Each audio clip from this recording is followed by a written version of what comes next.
Salut à tous, je suis ravi de vous retrouver pour cette toute première émission Smash & Goal. En cette fin d'année, nous avons décidé de vous faire revivre les meilleurs moments sport des 12 derniers mois. Et pour m'accompagner lors de cette émission inédite, une partie de la rédaction est présente au micro, Johan Crène, Julien Nenny et Étienne Nappé. Salut à vous trois. Salut à tous. Salut Anthony, salut à tous. Bonsoir messieurs. Alors évidemment, au cours de cette émission, nous regarderons dans le rétroviseur l'année 2012, les moments les plus forts, nous élirons aussi notre sportif de l'année, et il y aura sûrement des surprises, j'en suis sûr, mais aussi nous décernerons notre carton rouge, puisque dans le sport de haut niveau, surtout en 2012, il n'y a pas que des exemples, on en parlera tout à l'heure, et puis nous cocherons les dates du calendrier 2013 à retenir. Alors c'est toujours très difficile de sélectionner un événement top dans une année, l'événement sport, la discipline, le match qui vous a fait vibrer, mais nous allons essayer de faire une sélection très subjective comme d'habitude, un peu à l'instar de nos top et flop du week-end auxquels vous êtes habitués maintenant. Johan, Étienne et Julien, vous avez retenu un moment fort. Et Julien, notre spécialiste balle jaune, notre spécialiste du coup droit et du revers, je crois que ça se passe du côté de la porte d'Auteuil. C'est exactement ça Anthony. Alors j'ai un petit peu hésité sur mon match 2012 entre Nadal par exemple et Minard à Wimbledon et Djokovic-Tsonga en quart de finale de Roland-Garros. Finalement, j'ai opté pour cette dernière solution parce que voilà, c'est mon côté un peu chauvin et parce que c'était un match tout simplement extraordinaire dans une ambiance de feu à Roland-Garros. Alors, je vous rappelle quand même le score, c'est Djokovic qui l'a emporté sur le fil, 6-1, 5-7, 5-7, 7-6, 6-1, avec 4 balles de match pour Joe à la fin du quatrième set. Je pense que tout le monde s'en souvient. Donc, j'ai fini par choisir ce match-là pour les raisons que j'ai évoquées. Qu'est-ce que vous en pensez, les gars ? Déjà, moi si je peux me permettre, c'est quand même le match, je crois, de la quinzaine de 2012 de Roland-Garros qui a soulevé complètement le Châtrier. Je suis parfaitement d'accord. Et bon, c'est aussi le match de la grande déception pour Joe, puisqu'il passe tout près. Il était en larmes à la fin, on s'en souvient. À 5-5, il a quand même ses balles de match. Et puis il y a ce tie-break si compliqué à gérer où Djokovic joue de façon incroyable. Il tremble pas, c'est la force du numéro 1 mondial. Il sauve sur les 4 balles de match, je les ai revisionnées pour préparer l'émission. Sur les 4 balles de match, il y en a 3 où Joe peut absolument rien faire. Un gros service, un gros coup droit, il tremble vraiment pas. La seule où il peut avoir un petit peu de regret, c'est à 5-5 au quatrième set, où il a un coup droit long de ligne dans la foulée à frapper, qui frappe dans la bande, il avait le point en main. C'est le seul petit regret qu'il peut avoir, mais on peut pas lui en vouloir.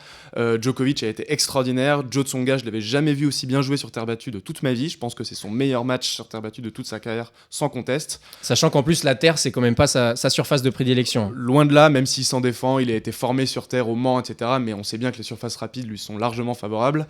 Un match extraordinaire, les deux étaient au top au même moment pendant la majeure partie du match. Je pense que c'est un choix judicieux. La pointe de regret, c'est quand même que Joe, sur ce match-là, aurait pu être le 10e Français de l'histoire de l'Air Open à jouer une demi-finale à Roland-Garros. C'est exact. Est-ce que cette opportunité se représentera dans sa carrière ? On peut pas en être sûr, mais on lui cède de tout cœur parce qu'il en a largement les moyens. Et ce match est un peu d'ailleurs symptomatique de la difficulté de Djokovic Tsonga à passer ce dernier palier, ce dernier cap. J'irais même jusqu'à dire de sa faiblesse. Dans les tout meilleurs mondiaux, il est à la force du numéro 1, c'est aussi la faiblesse du numéro 5 quelque part. Je suis bien d'accord. J'en parlais d'ailleurs dans mon dernier article sur Joe Tsonga, justement sur Smash & Goal. Et voilà, il lui manque ce petit quelque chose en plus qui fait qu'il peut aller chercher les victoires en Grand Chelem. Il a quand même réussi à faire une finale au début de sa carrière à l'Open d'Australie 2008 avec cette fameuse victoire face à Nadal en demi, où le grand public le découvre en tout cas. Et voilà, il lui manque ce petit quelque chose, des petits détails techniques comme je le disais sur mon article, un petit peu plus de constance en Grand Chelem qui ferait qu'il pourrait aller au-dessus et au lieu de perdre avec balle de match contre Djokovic, eh bien, le battre et aller plus loin. Voilà. Mais c'est aussi le problème de la terre battue, puisque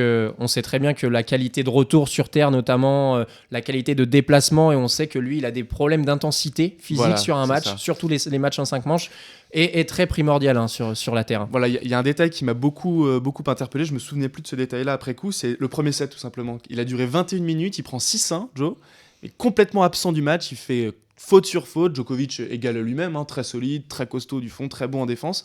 Mais voilà, ça lui arrive de temps en temps et trop souvent à mon goût. Joe Tsonga commence très mal ses matchs. Ça arrive très souvent, il se retrouve avec un handicap d'un set. Alors derrière, il fait des exploits pour mener de 7-1 et être à 2 cheveux de la victoire. Mais voilà, ça n'arrive jamais au tout meilleur de commencer des matchs de cette manière. Et c'est aussi ce qui lui manque pour franchir l'ultime étape. Très bien, Julien, pour ce petit récapitulatif et surtout ce petit retour en arrière sur Roland-Garros 2012, d'ailleurs, qui a été une très bonne édition, une très belle édition avec un beau titre de Sharapova, notamment tout à fait. Chez les femmes. Et une victoire historique de Rafael Nadal contre Djokovic, le match de tous les records, finalement remporté par l'Espagnol. Alors du tennis à la natation, il y a presque 15 sauts, j'ai envie de dire, puisque plongeon. un gros plongeon, voilà exactement, puisque cette année, on ne peut pas occulter les Jeux Olympiques de 2012 où la razzia française a été impressionnante. Et je crois, Johan, il y a un moment incroyable, presque surprenant, qui t'a marqué. Pour moi, c'est le moment majeur de ces JO, c'est la victoire de Florent Manoudou sur le 50 mètres nage libre. Moment majeur car complètement inattendu, c'est un peu aussi ça la magie des Jeux. C'est que personne n'aurait misé sur le frère de Laure Manoudou avant ces Jeux. Il arrive, il se fait tout petit en finale du 50 libre. Et dans une course aussi serrée, tout est possible. Il le savait, il l'a fait. Il y avait tout pour moi dans cette course. Il fait un temps canon, il fait son record personnel, il gagne. Il y a sa joie qui est vraiment aussi symbolique à la fin. Voilà, cette embrassade avec sa sœur notamment. Exactement, Et après sur il une sort ligne du d'eau bassin. très difficile aussi. Exactement, en c'est ça plus. qui était- Et on s'y attend absolument pas, quoi. Et là, c'est un peu la valeur ajoutée de ces JO. Autant il y a eu des médailles, Teddy Riner, dont peut-être on reparlera tout à l'heure, où c'était, on va dire, attendu. Mais Florent Manoudou, pas du tout. Et pour moi, c'est ça aussi la magie des Jeux. Et ce moment de joie sincère quand il sort de la ligne d'eau, quand il se rend compte qu'il est champion olympique, qu'il a fait un truc énorme. Et puis sur cette course, il fait une coulée exceptionnelle. Et il fait une coulée. Il sort en on a tête. vu tout de suite qu'il était dans le coup, quoi. Temps de réaction incroyable. Et Je crois il y qu'il est, a le quoi. meilleur temps de réaction Ouais. d'ailleurs sur ce 50 mètres. Il y est, quoi. Il y est tout de suite. Il y va. Il a cru en sa chance. Voilà, un jeune qui arrive. Et voilà, pour moi, c'est ça aussi les Jeux. C'est cette magie-là des gens dont on n'attend pas forcément ce niveau de performance. Donc, pour moi, c'est le moment et de la natation française et des Jeux de cette année 2012. Et en plus, au-delà des JO, il a confirmé derrière, puisqu'il est champion d'Europe en petit bassin. Exactement. Il glane l'argent il y a Au quelques championnat jours au du monde championnat en du monde petit bassin. à Istanbul. Il confirme, il est là. Il rafle 5 médailles à Chartres au championnat d'Europe petit bassin. Donc il est là, il s'affirme petit à petit comme un poids lourd de la natation française. Et pour la famille Manoudou, c'est d'autant plus beau, quoi. Etienne, je vais te griller la politesse, puisque moi je vais rejoindre Johan, mais pas que sur Flo Manoudou, sur toute la natation française. Puisque pour moi, les JO, on peut pas les occulter sur cette année. Autant le bilan en termes de médailles pour l'équipe de France n'a pas été meilleur que la précédente édition en 2008 à Pékin. On est à 34 médailles, mais ouais. beaucoup plus de titres. Voilà, exactement, beaucoup olympiques. plus de titres olympiques. Et sur cette édition 2012, la natation a été juste incroyable. Yannick Agnel, Camille Muffat qui enfin assume ce statut qu'on lui prêtait tant depuis des années de futur leader de la natation française chez les femmes. Et puis ce relais 4x100, tout simplement. Je crois que c'est le moment qui m'a fait lever de mon sofa cet été parce que c'était incroyable. Enfin, cette rivalité franco-américaine sur le relais 4x100. Ça rajoute quelque chose. C'est vrai que C'est marrant que tu utilises le mot incroyable parce que moi j'ai du mal à croire que. Alors après, c'est peut-être de la mauvaise foi de ma part, mais j'ai du mal à croire qu'une nation comme la France, qui n'avait pas de titre olympique en natation avant Laure Manoudou en 2004, soit capable, 4 et même 8 ans après, à avoir Ça sent la polémique. 4 nageurs, Ça sent la polémique. 4 je crois qu'on n'a nageurs pas le temps, mais capables de battre les Américains sur 100 mètres. Pour moi, ça va un peu trop vite. Je suis un peu jaloux, c'est vrai. Tu trouves ça suspect Je trouve pas ça suspect. Je suis très jaloux de la réussite des nageurs français. Ah oui, par rapport à l'athlétisme, c'est ça. Ouais, c'est Sans ça, doute. exactement. Mais en même temps, attends, il y a quand même des structures qui ont évolué depuis des années. Tu as le cercle de Marseille. À Amiens, ça nage très bien. À Lyon, il y a des très bons nageurs de l'équipe de France.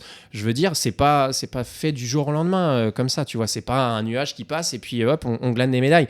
Là, il y a vraiment un travail de fond. Alors, certes, depuis avant 2004, il y avait eu une traversée du désert, c'est complètement vrai, mais depuis 8 ans, la natation française, c'est les numéros 1 dans les lignes d'eau, quoi. C'est de Une véritables- génération exceptionnelle aussi. Il y a une part ouais, de c'est par hasard cycle, aussi. c'est Il y a par une cycle, part de bien hasard. sûr. Une Bien part sûr. de hasard. Une part de hasard, une grosse part de travail, bien sûr, mais le fait d'avoir une génération aussi exceptionnelle incarnée par le frère Manoudou, la sœur Manoudou, Camille Muffat et j'en passe, Yannick Agnel évidemment, c'est aussi une part de génération selon moi. Alors, une part de génération, Alain Bernard n'était pas dans le relais cette année. Il était champion olympique en titre en individuel du 100 mètres. Il n'est pas dans le relais.